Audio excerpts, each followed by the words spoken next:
Elvis Presley tragically passed away on August 16, 1977, at 42 years old. His cause of death was ruled to be cardiac arrhythmia potentially caused by an interaction between an antihistamine, codeine, Demerol, Valium and several other drugs, but his stepbrother, David Stanley, blames the doctors who prescribed him the shocking dosage of medications. Dr. Nick George Nikopoulos gave him over 10,000 pills in the last 8 months of his life, Stanley told a news outlet. Without Dr. Nick, Elvis would have died in 21st century. Nick would be in prison and would have died in prison.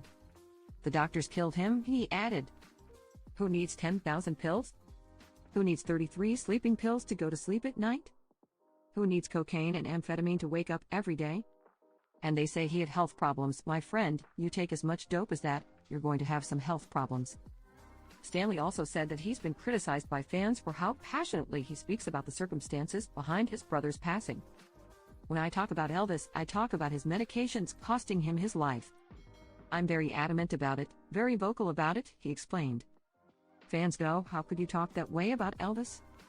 Be there for 5 years, the last years of his life, watch him go from king to 255 pounds, those were his words, totally wrecked, and do the job to keep him there alive as long as he can, he continued.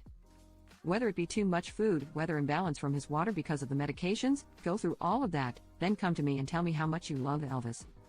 David is the son of Vernon Presley and Dee Stanley, prior to Vernon's marriage to Elvis' mother, Gladys. As OK previously reported, author Greg McDonald shed light on Elvis' addiction battle in his book, Elvis and the Colonel, an insider's look at the most legendary partnership in show business. There were no Betty Ford centers, one excerpt read. There were no rehabs that were respectable to go to if you were a big star like Elvis. They just didn't exist. And when Elvis was in Graceland, he'd hide for weeks at a time. It wasn't healthy. People would say, you've got to get him out of the house and get him on the road, so he'll quit this. The Mirror reported Stanley's comments regarding Presley's death.